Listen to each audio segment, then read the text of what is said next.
Hello friends, welcome to Gayatri guides. तर आजच्या व्हिडिओमध्ये डिस्कस करूया S4ची जी काय आत्ताची आपली क्वेश्चन पेपर झाली 17/12/2024ला आपला जो पेपर झाला प्रोफिशियन्सी इन इंग्लिश S4 म्हणजे सेकंड इयरला त्याची क्वेश्चन पेपर जी आहे ती डिस्कस करूया, ॲनालिसिस करूया. 20 मार्काला पेपर होता, त्यामुळे ॲटलिस्ट 10 मार्क्स मिनिमम तुम्हाला पासिंग गरजेची आहे. ठीक आहे. फर्स्ट क्वेश्चन होता की फिल इन द ब्लँक्स होतं, त्यामध्ये विचारलं होतं phonic reading is a systematic technique teaching of the sound convey by a letter, याचं आन्सर होतं. ठीक आहे. सेकंड होतं ऑड वन आउट करायचं होतं. Fluency, voice modulation, pitch, popcorn reading आणि पॉज, हे जे काय आहे हे सगळे फ्लुएन्सी ऑफ रिडिंगचे जे काही 6 मॉड्युलेशन आहे ते आहे. त्याच्या except of a popcorn reading जे आहे तो रिडिंगचा टाईप आहे. ठीक आहे. त्यानंतर इथे होतं की करेक्ट सेंटेन्स करायचं आहे. तर हे जे काय आहे सेम जसं तर तसंच सेंटेन्स लिहायचं होतं, फक्त हा जो काही ए आहे हा ए इथून रिमूव्ह करायचा होता, असं तिथे मला ठीक वाटतंय. बाकीचं जे काय आहे ते त्यांना माहिती ज्यांनी क्वेश्चन पेपर सेट केलेले आहे. ठीक आहे. त्यानंतर डी होतं, इथे ट्रू ऑर फॉल्स होतं. Bad handwriting is easier to read, तर काय आहे गुड हँडरायटिंग जी असते ती इझी असते रीड करण्यासाठी, म्हणजे हे काय आहे ट्रू ऑर फॉल्स जे आहे हे चुकीचं आहे. ठीक आहे. इथे गुड हँडरायटिंग पाहिजे. त्यानंतर सेकंड क्वेश्चन होता 60 to 80 वर्ड्समध्ये आन्सर लिहायचं होतं. What is drafting.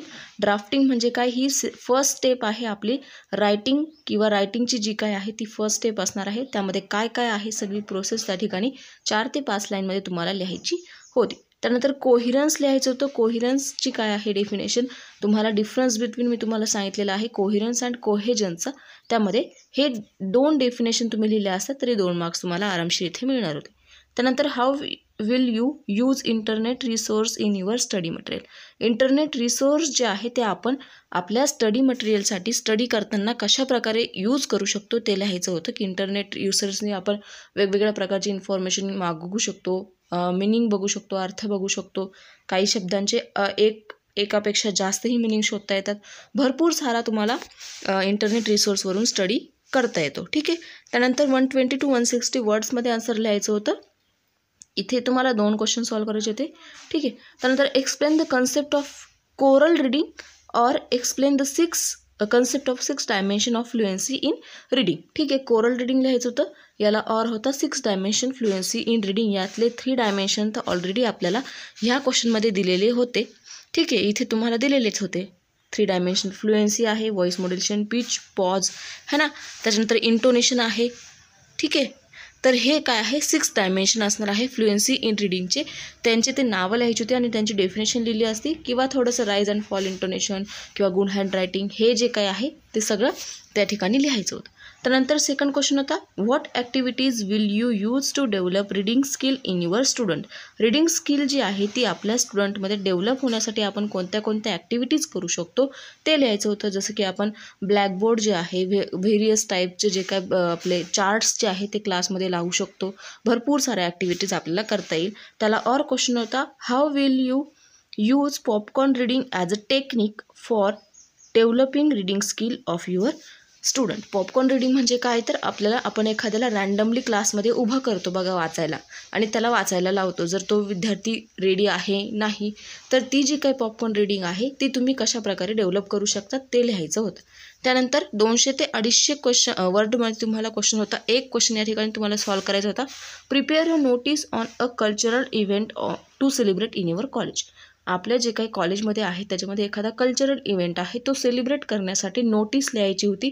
Notice writing हा जो काही व्हिडिओ आहे तो सुद्धा तुम्हाला इन शॉर्टमध्ये आय थिंक 30 ते 35 सेकंदचा व्हिडिओ मी अपलोड केलेला होता. Don't write your college name and address. आपला जो काही कॉलेज नेम आहे आणि ॲड्रेस आहे ते राईट करायचं नव्हतं. त्याला और क्वेश्चन होता how will you develop dialogue writing skill of your student. जे काही डायलॉग रायटिंग आहे ती स्किल डेव्हलप करण्यासाठी तुम्ही कोणत्या कोणत्या प्रकारच्या ज्या काही ॲक्टिव्हिटीज आहे किंवा कशा प्रकारे तुम्ही डेव्हलप करू शकता हा क्वेश्चन होता. याच्यापैकी एक क्वेश्चन तुम्हाला लिहायचा होता. इथे तुम्ही थोडंफार लिहिलं असेल तरी 1-2 मार्क्स तुम्हाला आरामशीर मिळून जातात. बाकी ह्यापैकी तुम्ही एखादा 2 प्रश्न लिहिलेले असतील, दोन्हीचे दोन्ही लिहिले असतील तरी इथे तुम्हाला मार्क्स मिळतील.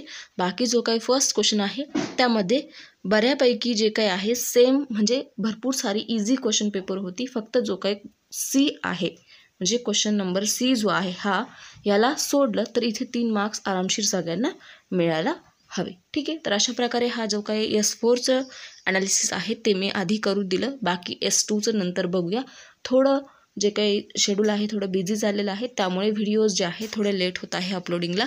काही हरकत नाही, ठीक आहे. त्यामुळे थोडं बघून घ्यायचं आहे, समजून घ्यायचं आहे आणि पुढच्या पेपरचा व्यवस्थित स्टडी करायचा आहे. 20 मार्क्सचा पेपर होता, 10 मार्क्स पासिंगचे गरजेचे आहे, त्यामुळे टेन्शन घ्यायचं नाही आहे. दोघेही जे काही प्रोफिशियन्सी आणि पॅडागॉजी S4 S6 दोघंही 20 मार्क्सचे पेपर होते, ठीक आहे. होप सो तुम्हाला पेपर खूप छान गेलेले असतील. नसतील गेले तरीही काही हरकत नाही, परत प्रयत्न करूया, हा ना. तर भेटूया परत पुढच्या एखाद्या नवीन व्हिडिओसोबत. Bye bye, take care.